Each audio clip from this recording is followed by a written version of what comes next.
Today's webinar is a part of a ministry-funded project that was developed in collaboration between the Three Principals Association, CPCO, IDFO, and the Ontario Principals Council. So we're really delighted about the work that the three associations do together to support the work of school leaders across the province of Ontario. Before we begin our webinar today, and by the way, I forgot to introduce myself. My name is Lawrence Demare, and I'm a professional learning consultant with the Ontario Principals Council. And again, on behalf of the three associations, we welcome you here today. Before we start to have some conversation about the revised curriculum, we will take a moment to start in a good way by acknowledging the land that we live, work, and derive benefit from. We'll acknowledge that these lands are the ancestral territories of the Anishinaabe and the Amishkigo peoples. I'm connecting from Toronto today, and we'll acknowledge that they are the inherent right holders of these territories. As partners in education, I think we recognize that it is our duty to continue to learn and find ways through our work to redress the historic and ongoing impacts of colonialism individually and collectively, and in our personal and professional roles. So we have a responsibility to continue to reconcile our relationship with both the original peoples and with the land. I acknowledge that these territories are part of the traditional territories of the Anishinaabe, the Ojibwe, and the Mississauga, who continue to be caretakers, past, present, and future of these lands. I'm really grateful for the opportunity to work in partnership with our Indigenous partners here in Ontario. And I think, again, it's our role to continue to find ways to deepen those relationships in a reciprocal manner and to find ways to decolonize our practice as we move forward. So let's all just take a moment to consider our own commitments in regard to those commitments.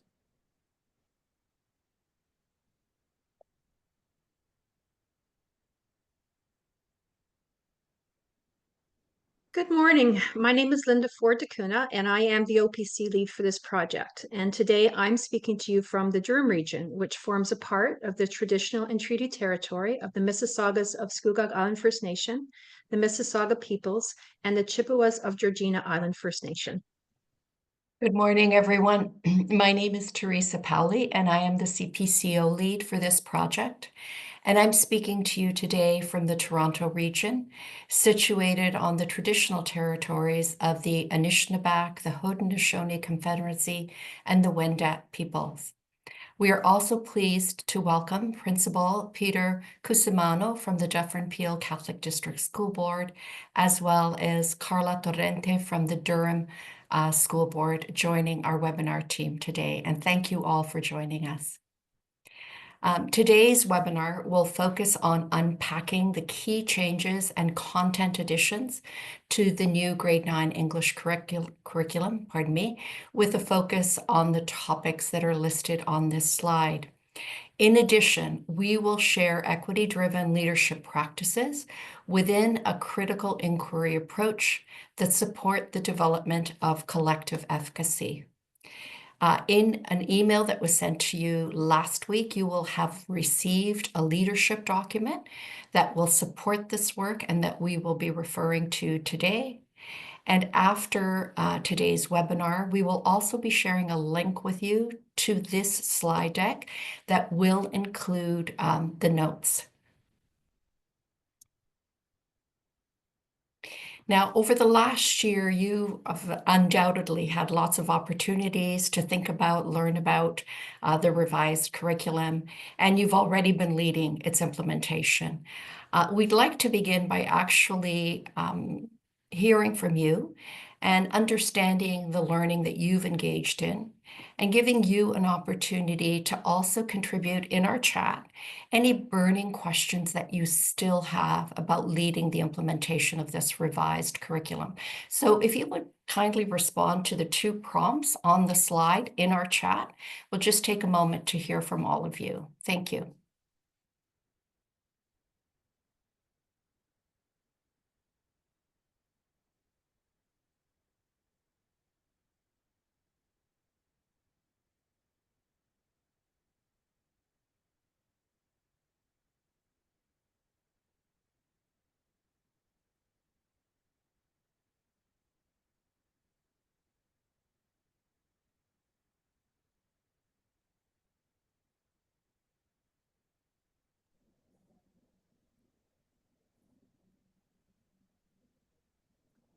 Looks like people are warming up slowly today. Maybe it's the chilly weather outside today. We're a little slower on the start, and that's okay. Maybe this is a question that we can leave hanging for people to kind of consider as we move forward. Oh, here we go. We have a few comments here. The renewed emphasis on language and strand B is very positive. Interesting.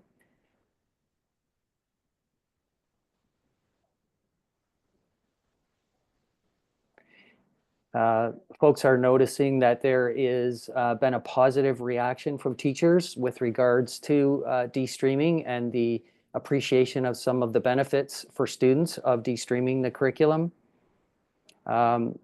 Liking the emphasis on transferable skills across all strands.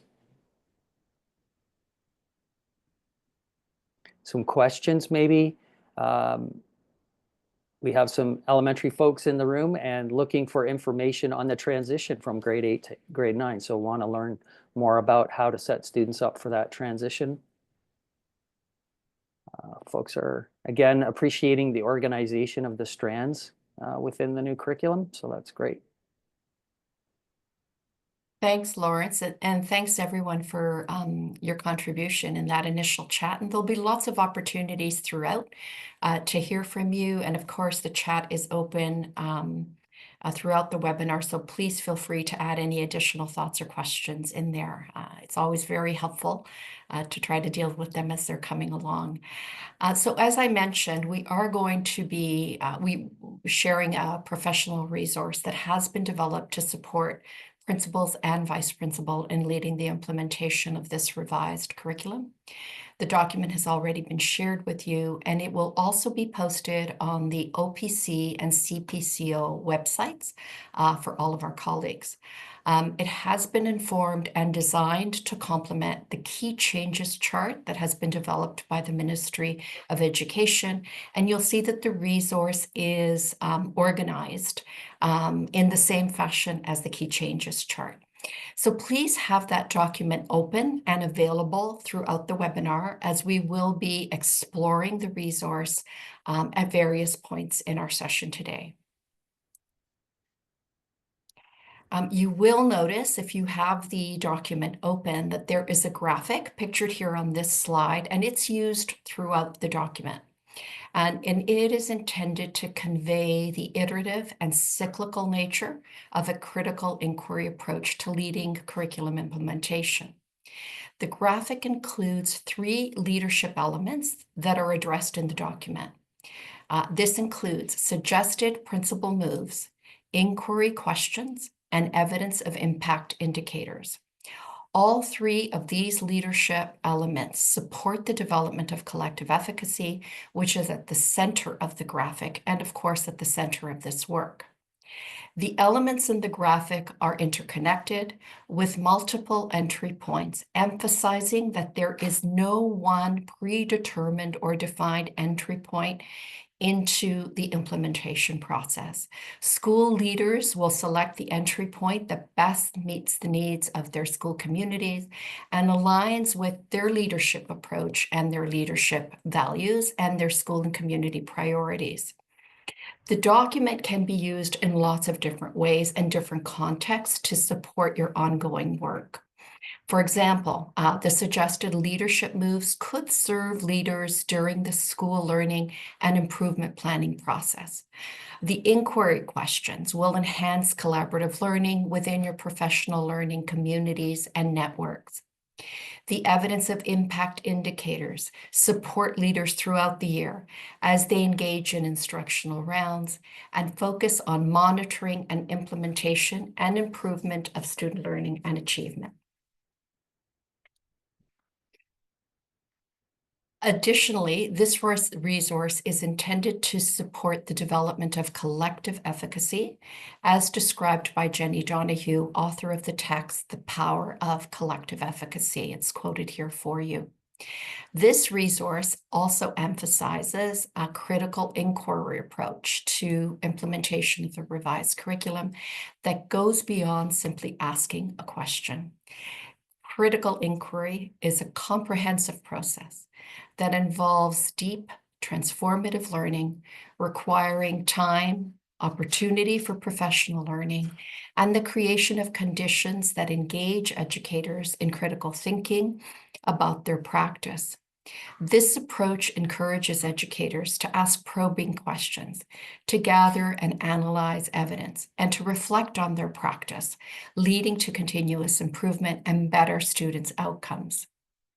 As described by Usha James, who we have worked with closely over the last 2 years on this project from the Critical Thinking Consortium, a critical inquiry approach to professional learning takes time, it takes space, and structure to help educators engage in meaningful inquiry, ensuring a continuous journey of progress and development.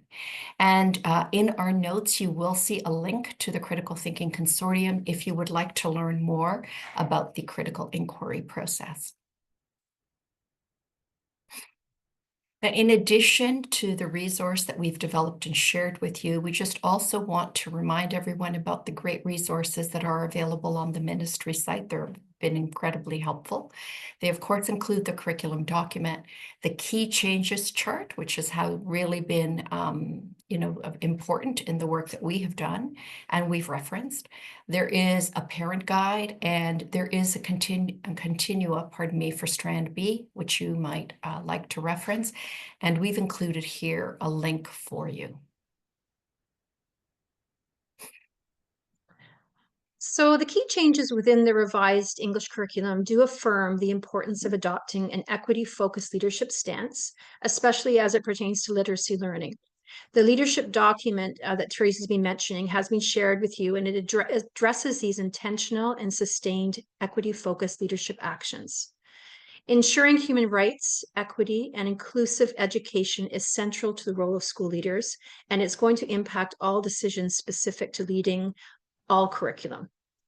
To remove oppressive and discriminatory practices, it will be important for school leaders to ensure that staff take time to learn about their students, their strengths, and the experiences that they bring to the classroom.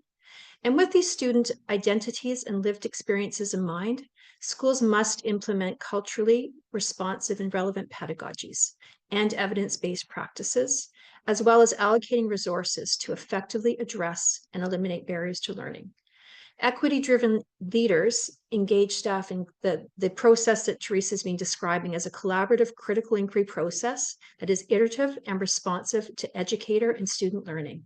They move back and forth between inquiry questions and leadership moves in response to evidence of impact, professional reflection, and educator feedback. The OHRC Right to Read report, and we've got a link here for you, has informed the elementary language curriculum and the grade 9 English curriculum. So this report highlights the personal and societal consequences of reading difficulties in Ontario schools. It also notes very clearly that students with word reading difficulties, dyslexia, other disabilities, as well as students from lower income backgrounds, racialized students, and Indigenous students are all much more likely to fall behind their peers when it comes to early reading. And then this is what makes learning to read a human right and a social justice issue. So building on the elementary language curriculum, the grade 9 curriculum continues to develop and consolidate the foundational knowledge and skills necessary in both reading and writing. Like the elementary curriculum, the de-streamed grade 9 curriculum also stresses the development of oral language, transferable skills, and critical thinking skills that will help students become reflective, critical, and independent learners who are able to achieve academic and career goals. In de-streamed classrooms, there will be a distinct shift in pedagogical practices and assessment to ensure improved equitable outcomes for all students. This change will provide all students with the same learning experience and help prepare students for a wide variety of career pathways.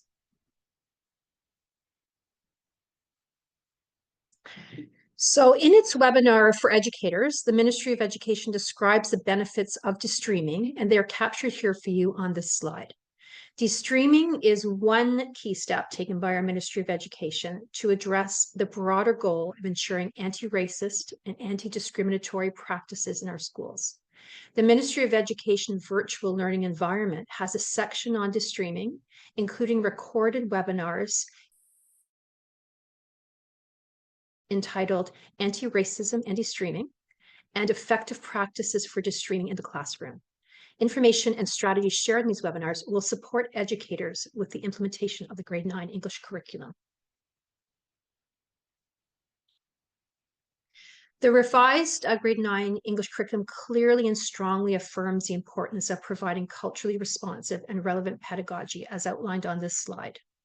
In our slide notes, we are providing a link to the ministry site, which will take you to considerations for program planning, human rights, equity, and inclusive education. And we recommend leaders review and discuss this information that's found in the section of the curriculum with the educators.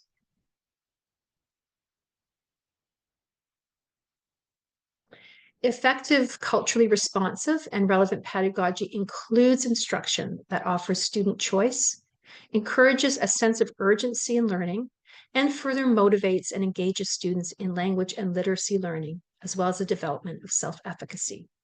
Instruction must be meaningful and relevant to students' lived experiences. Consideration must also be given to the cultural and social impact of texts and topics selected. This will continue to be important as you make decisions about resources and texts as a school community.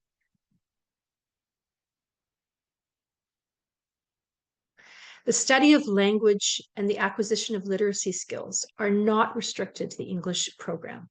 Therefore, this curriculum emphasizes the integration of language and literacy development across other subjects. The curriculum provides examples of how teachers can achieve this goal in every classroom and subject. Students need well-developed language and literacy skills to succeed in all subject areas. At the same time, the development of skills and knowledge in language is often enhanced by learning in other subject areas. Teachers ensure that all students have ample opportunities to explore a subject from multiple perspectives by emphasizing cross-curricular learning and integrated learning. This approach will also support plans and goals focused on student success for the OSS-LT. Thank you, Linda. The key changes chart begins with the curriculum introduction and moves on to vision and goals. There is definitely merit in exploring this section of the curriculum with staff as it highlights important principles that will guide instruction. There is a clear message that all students can be successful literacy learners and that it is our shared responsibility to maintain a culture of high expectations in our classrooms and schools. The reference to foundational skills, including oral language learning, is important to highlight in this section of the curriculum. The introduction also affirms the importance of developing literacy programs that remove barriers to learning and provide students with access to high-quality learning opportunities that promote joy, curiosity, and empower student agency. The leadership document that we've created for you offers several suggestions for possible leadership moves, questions for staff inquiry and learning, and evidence of impact indicators for your consideration. We've included one example for each of those three elements as related to the vision and goal section of the curriculum on this slide. And as you review the suggested moves, the questions, and indicators, it will be important to consider the needs of the school community to help you discern the best entry point for your community. It will be helpful to include the school leadership team, your school improvement team, if you have a literacy team, your English department staff in these initial discussions. The next section of the key changes chart and the leadership document move into the elements of the grade 9 English course. And this section reflects a clear alignment between the elementary curriculum and the secondary curriculum. There is also an updated table for courses in English and prerequisite charts in this section of the curriculum. The changes to the curriculum strands represent some of the most significant shifts in the new curriculum. Like the previous curriculum, each strand has overall expectations, which will inform evaluation of student learning. Strand A, Literacy Connections and Applications, is an overarching strand intended to be integrated into all other language strands and across other curriculum areas. Strand B is central to all literacy learning and reflects current research in foundational skills. Instruction in Strand B should include integration with Strand C and Strand D. The diagram on this slide shows the integrated relationships across all 4 strands, which is a key consideration for educators as they plan for instruction and as they assess student literacy learning. When comparing the 2007 curriculum to the new 2023 curriculum, the most significant changes are found in Strand A and B. Leaders will want to pay close attention to this newer content and engage staff in professional learning opportunities that address these key changes. Special consideration will be needed to select assessment tools and strategies which will allow educators to monitor student learning within this newer content. Also, the emphasis on digital media literacy is now embedded throughout the curriculum. It is no longer a separate strand, as was the case in the 2007 curriculum. It will be important for educators to understand that by embedding these digital literacy skills throughout the curriculum, it does not diminish their importance, but rather amplifies competency, application, and integration. The same holds true for oral language, no longer a separate strand, but woven throughout the curriculum. This slide includes some examples from our leadership document detailing specific suggestions related to the elements of the grade 9 English course. And as previously mentioned, you will want to work with school teams to determine an entry point that will best meet the needs of your school community. So we are going to ask you to take a moment to have a look specifically at the document and at the elements of the new curriculum. So we're going to ask you to please open up the document and review the section specific to the elements of the grade 9 English course. And we would ask you to look at the leadership moves, the questions for inquiry, the evidence of impact indicators that seem to resonate with you, that jump out at you as a possible entry point for the work that you will do with staff. And we're going to invite you to share your thinking in our chat, and I'll give you a moment or two to do that.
So we have some comments starting to show up there. One is pointing out the importance of having teachers from across subjects work together collaboratively to identify ways that literacy strategies are cross-curricular.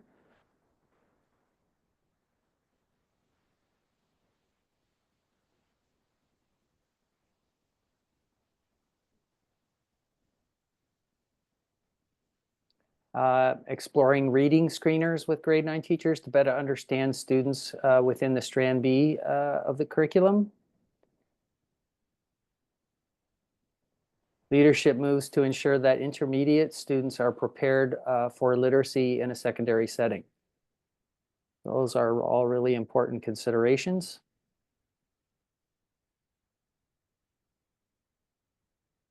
Including with your planning team representatives from special education, very beneficial to assist students who might struggle, and supporting teachers with necessary strategies to ensure that those students are also going to be successful with the new curriculum.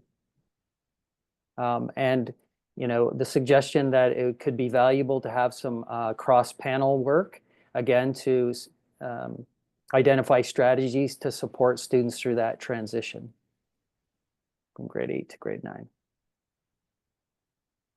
Thank you, Lawrence, and thanks everyone for your contribution. It's great to see the emphasis on the cross-panel work, and I think you will find the way in which the two curriculums are aligned will be really helpful in doing that work. And I'm going to just break briefly because I would like to invite two of our colleagues, principal colleagues, to share some of their work with us this morning. And we're going to begin by inviting Peter Cusimano from St. Paul's and the Dufferin-Peel Catholic District School Board to talk a little bit about some of the work that he has been doing, along with his vice principal, who I know can't be with us today, Tiziana Klin. And Peter, thanks so much for taking the time this morning to share your learning and the work that you've done with your school community with us. Oh, no problem. Thank you for having me participate this morning. And good morning, everyone, and Happy New Year. So some of the pieces of information I'm about to share, hopefully in many cases, you've either put this into effect or it's something you've already given consideration for. But nonetheless, it's important to allow for some departmental release time and collaboration, particularly with the grade 9 teachers, and allow school administration to be part of that learning. It's important that staff see you learning as well as leading, because oftentimes, we tend to provide this release time, this opportunity to dialogue and collaborate, but we're not necessarily part of that process. And it's imperative that they recognize the importance and the value of this work. And by having a school administration be a part of these valuable discussions, it really demonstrates the need and the impact as well. So again, we've allowed for some release time for our English teachers to review the grade 9 English course. It's happened on more than one occasion because you also don't want it to be a one-off. You want to allow for some continuum of learning. And because we are intentional in terms of providing such release time, they also recognize the value and the importance of designating that time for this particular PD as well. So all teachers teaching the grade 9 stream provided this a professional learning opportunity. And there was an opportunity to also share some best practice throughout the system. And that is usually provided through subject council, but even the opportunity within our family of schools to come together and have our staff meet with other staff similar situated teaching the grade 9 stream to share some of their collective wisdom and practices that are in place. I know there's a question posed earlier on with regards to the transitions piece, with regards to having grade 8 teachers connect with the grade 9 teachers. And oftentimes, there's this mindset that the secondary is kind of going to elementary and giving them some direction as to what they're expecting of these students upon entering high school. But it's nice to see that the roles have somewhat reversed. And in many cases, many of our intermediate staff are obviously teaching their students from a D-stream perspective in the grade 8 year, and they can share some very good practices with our grade 9 teachers in terms of how do we embrace all types of learners with the different types of thinking and processes that are available to their students. So again, we encourage the staff to set specific goals rather than simply providing the time. We simply ask for them to give us some specific direction that they see within their own departmental goals as being of value and time wise. And that being said, we also ask ourselves as a school looking at our school goals, what are our priorities? So in our case, we looked at some course planning, particularly around text selection, the key terms, looking at some culturally responsive and relevant curriculum. We looked at the continuity of learning and the various types of assessments that are available to our students so we can ensure that all students meet with success. So we've also made a point of ensuring that our accommodating performance tasks were aligned with the new curriculum. And again, always along the lines of looking at the diverse learner, providing a variety of means, whether it be through a universal design for learning or differentiated instruction and assessment to ensure that the students are all meeting with success as well.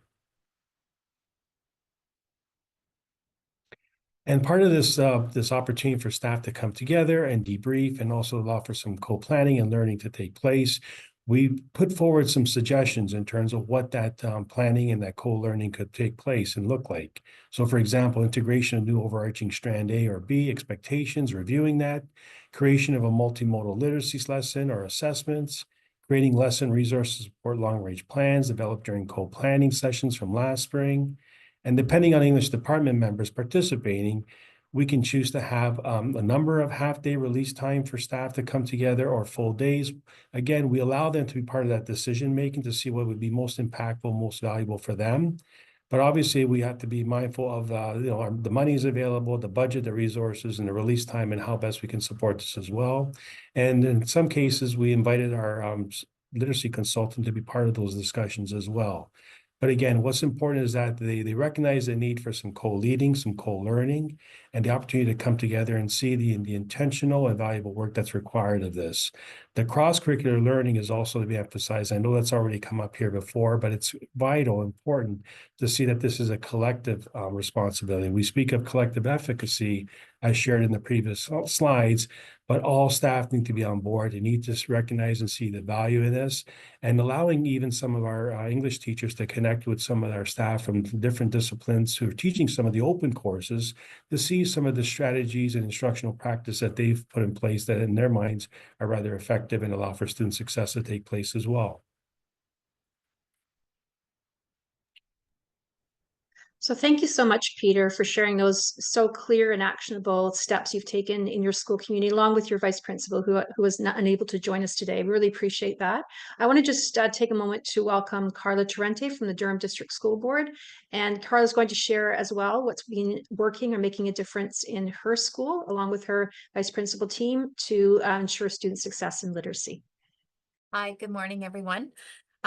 Thank you for that introduction, and thank you as well to Peter. I may be echoing a few of the similar types of things as well. I think one of the things that we just want to take a moment is to, as leaders in our schools, is just to give ourselves some grace as well, and acknowledge that a lot of the things that we do don't have to be big.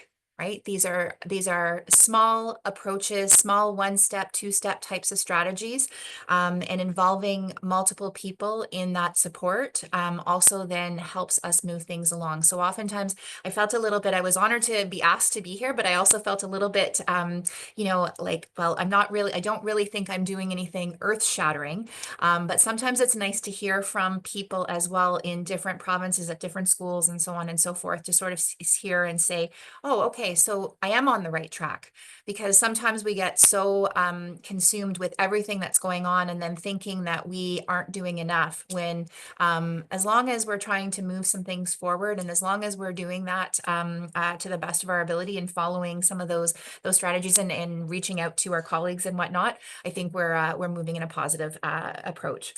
So with that, we started some things last year, again, building with our whole staff, because trying to build in that cross-curricular approach to literacy.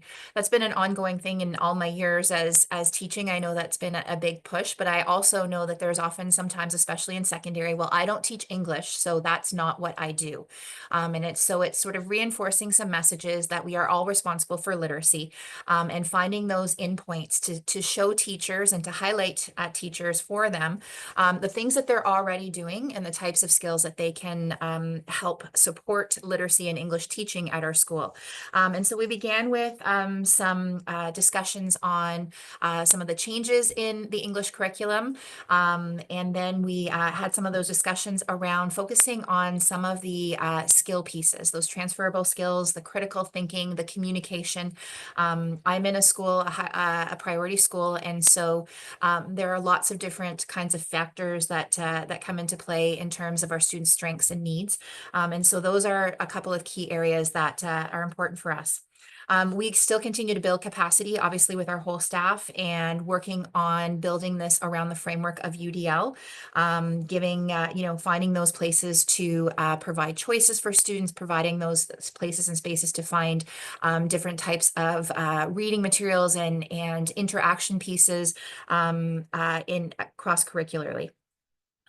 As well, we're also building on some of those instructional strategies and evidence-based assessments because we found that that was really a need for our students to be able to talk and interact and collaborate.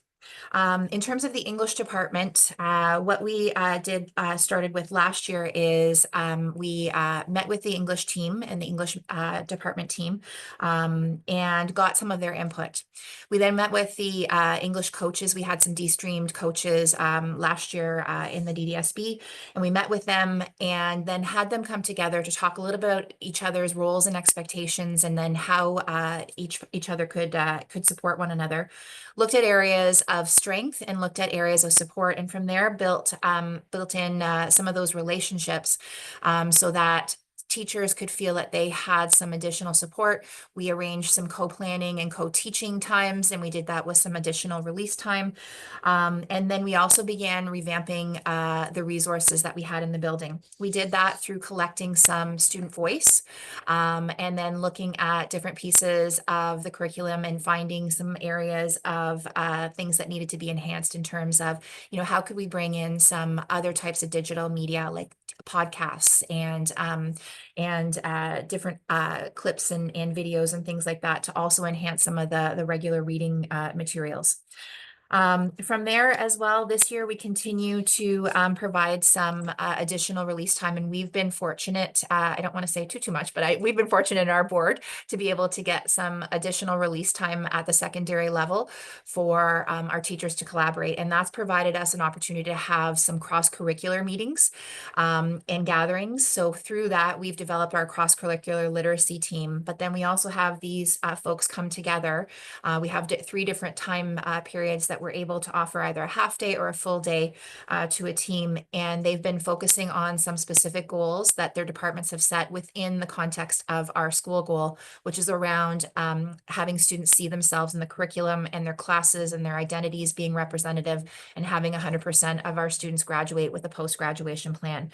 So keeping all of those kinds of things in mind, and then that focus on working on and building a sort of a collective of instructional strategies that can help support students with communication and critical thinking skills. That's really been the focus. Our department head team is also key leadership piece in our building, and we have been focusing their meetings and their time together and their collaboration around bringing some of their strategies that they have found helpful, specific to literacy, specific to the key areas that I mentioned around communication and critical thinking skills, of how they're used in a social science class, how they're used in a math class, how they're used in a history class, and so on and so forth, so that department heads can have that kind of idea of what's happening, and then also offering that support through some of the pieces around English and the literacy components that students are working on in their English classes. And those are just a few of the things then that we continue to kind of build on. Obviously, data has been a central part as we began sort of looking at what were the steps that we needed to take, looking at the data, what was it telling us in terms of student need and in terms of student strengths. And then as I mentioned, having those opportunities, those key kind of opportunities to find the opportunities for student voice to be embedded as well and infused into the learning has been extremely helpful. but don't be too overwhelmed. Try to take your breath. Remember, and if things start to go a certain way, then you always have that opportunity to sort of do a reset and a refresh, and rely on your people. Right. There's a lot of great experience rather, that is in our buildings. And we don't have to do it alone. It's important to involve your vice principals. It's important to provide all your leadership teams that you have in and building that capacity. So thanks everybody for having me. Thanks very much, Carla. And I so appreciate the comment about giving ourselves grace through this kind of process, and relying very much on our community and the strengths that we have on staff to support all of this important work. So thank you both, Peter and Carla. I know that participants here today really appreciate hearing directly from folks who are on the ground, and working with staff and communities to implement the revised curriculum. We really do appreciate that. So, just sort of back to the curriculum and the key changes chart. I just want to remind everyone that both the secondary and the elementary curriculum include a section dedicated to instructional approaches. And those elements have really been aligned across the two documents, and across the panels. And they, of course, reflect the learning and the priorities that have emerged as a result of the Ontario Human Rights report, the Right to Read report. And I think you will see that in some of the instructional approaches that are highlighted in this revised document. So one of the things that I believe both Carla and Peter touched on was UDL, Universal Design for Learning. That, along with differentiated instruction and the tiered approach, are familiar to all of you, of course, as school leaders, and you're aware that they can be used in combination to help teachers respond effectively to the strengths and needs of students. And this is especially important in our de-streamed classrooms, and definitely emphasized in both the elementary and secondary document. Now, the emphasis on universal design for learning is really affirmed in the 2023 curriculum in, I think, a very strong way.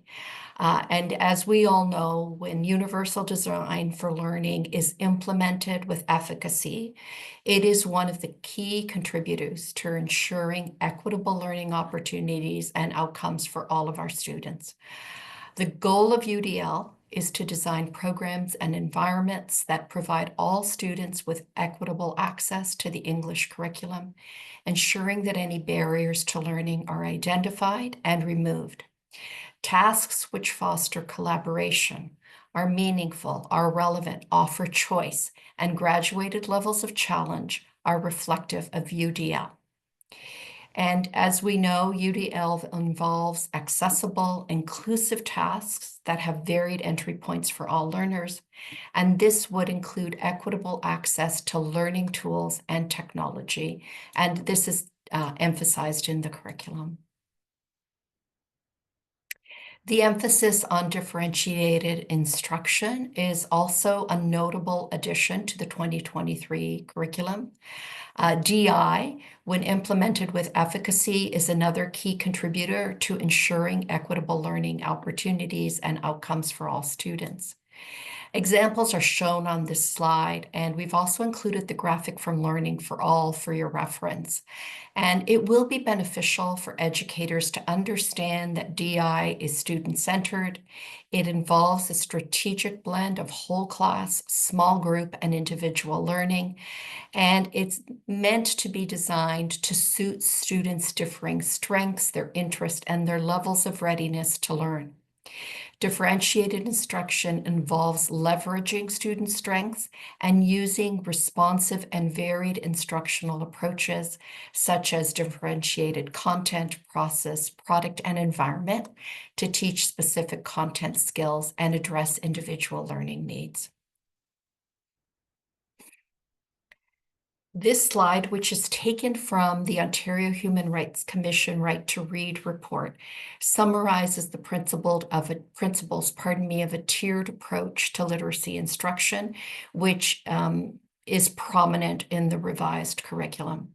And across all tiers, you will notice a focus on systematic, evidence-based instruction, responsive, targeted instruction, guided by assessment of student learning.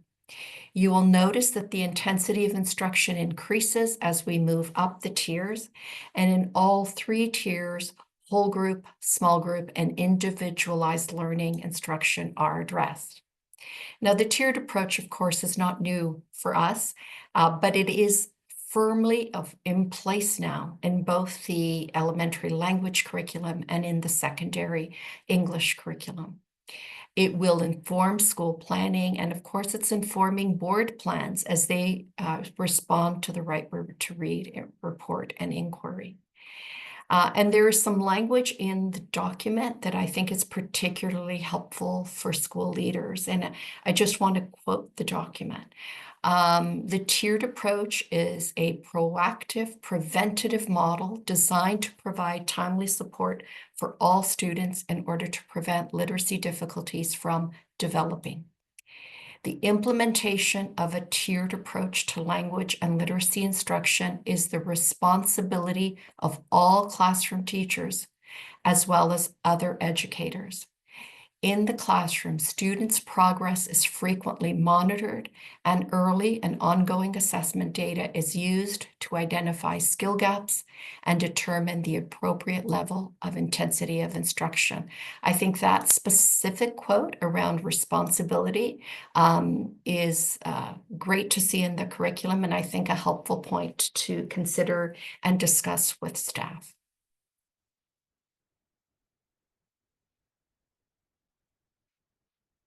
The curriculum also delves deeply into several other instructional approaches that I will touch on very briefly.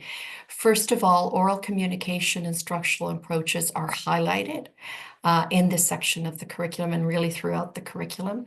And as we all know, research has consistently shown us that strong oral communication skills are really critical for academic and vocational success, as well as social and emotional well-being.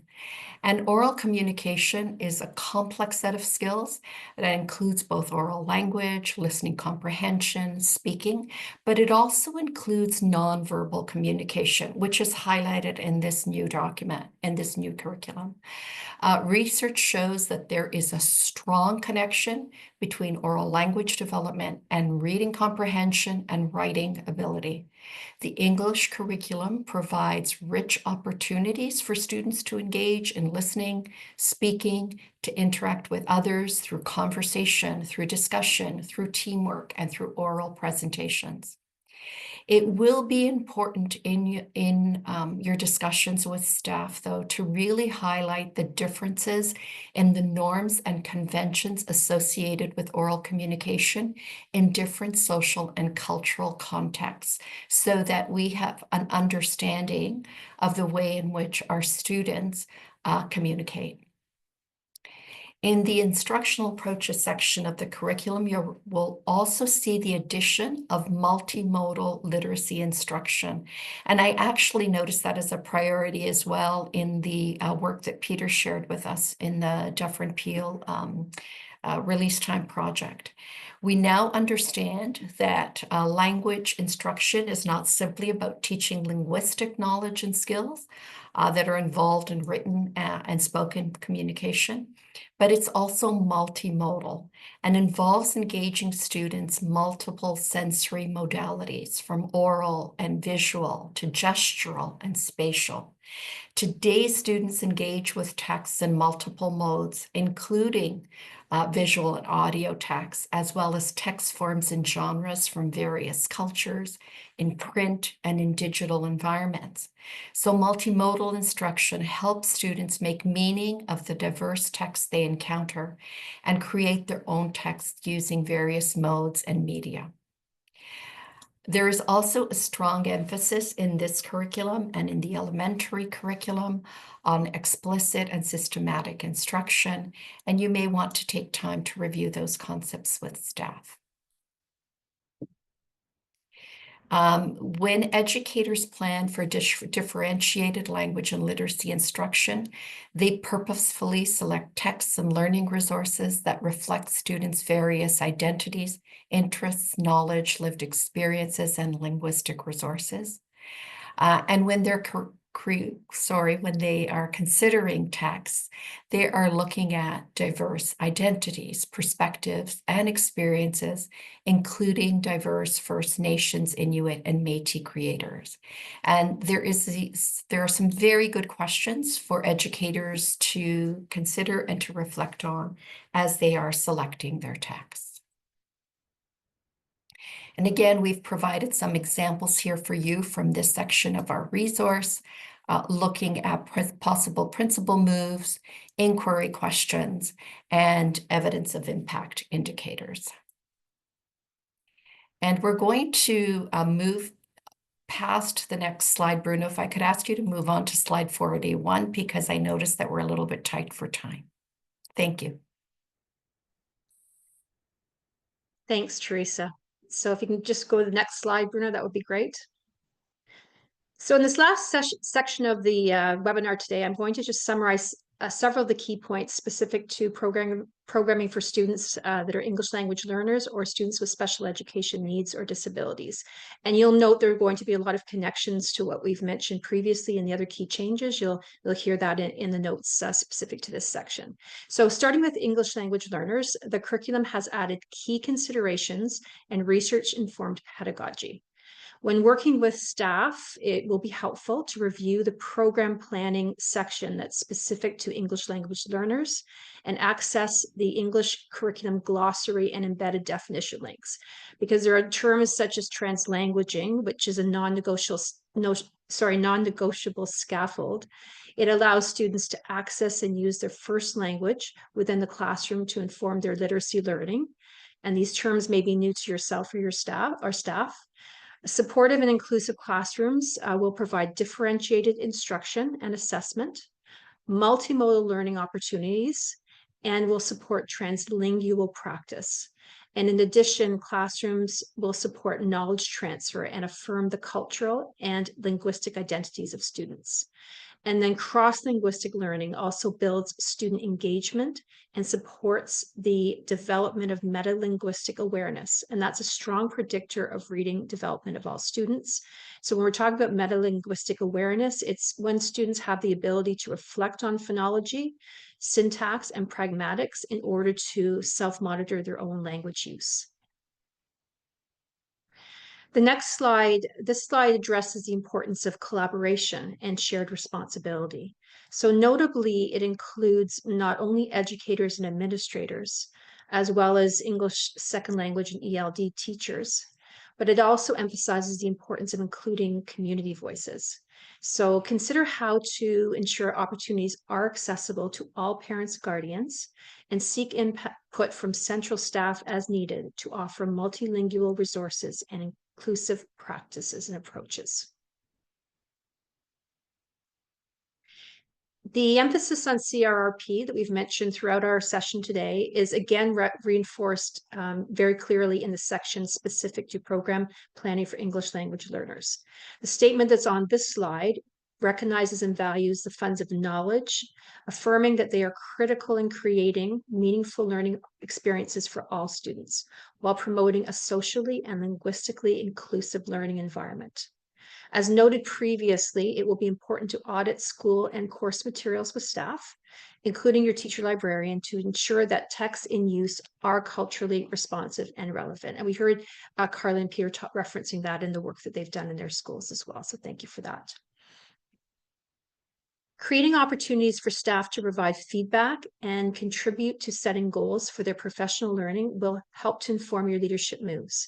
So the leadership document examples that we provided here on this slide do reinforce the importance of a collaborative school team approach, which seeks and values educator voice and choice.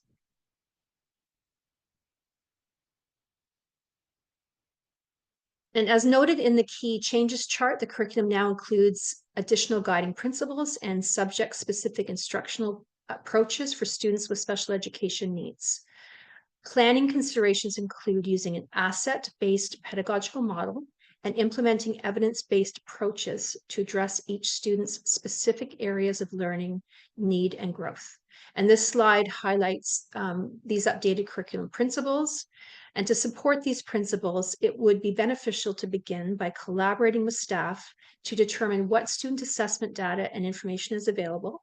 Consider working with staff to build a shared understanding of the concepts and skills found in Strand B and detailed in the Strand Continuum. An early and ongoing assessment for all language and literacy skills, including the foundational skills in Strand B, will be critical for supporting students with special education needs. Continuing with these updated principles, you'll note on the slide, strong pedagogical knowledge is needed, which includes instructional approaches such as those mentioned previously, DI, UDL, and CRP. And these must be combined with teachers' content knowledge as well. And that specifically talks about their knowledge about the way in which literacy and language develop, as well as technological knowledge, which you will have found captured. We've talked about Strand A and those transferable skills, and includes knowledge of technology skills and transferable skills as well. These evidence-based approaches will need to be considered when developing individual education plans. So you will want to consider how you could create structures and opportunities for educators who share responsibilities for student programming and assessment to collaborate when developing, reviewing, and discussing IEPs specific to literacy, the goals. And as you review the IEPs, you'll want to ensure that the proposed strategies in the IEPs are in alignment with the evidence-based strategies of the curriculum, specifically paying attention to Strand B, which will be really important, as mentioned. And just as noted in the curriculum, the teachers, including other subject disciplines, play a critical role for student success in language and literacy learning. And to support educator learning and practice, you want to refer staff to the programming planning section of the curriculum, including the research-based beliefs and guiding principles for students with special education needs. And you'll note that there's a high emphasis on high expectations for all students, differentiated instruction, and again, principles of universal design for learning. I'm just going to invite you as I conclude with the last few slides, which will be brief on assessment. We won't do the Padlet because I'm looking at the time, but we will invite people just if there's anything that you would like to contribute to the chat as I continue of strategies that have helped support the creation of and fostering of supportive and inclusive classroom cultures for English language learners and students with special education needs. Please pop those in the chat as I continue on with the last few slides. So just returning to the key changes chart on the next slide, please, Bruno. I'm just going to talk about the section specific to, oh, sorry, you were on the right slide, my apologies. In returning to the key changes chart, there's a section specific to assessment and evaluation. This is what I'm going to conclude today's presentation with. The achievement chart has now been revised to reflect the new learning in the grade 9 English course.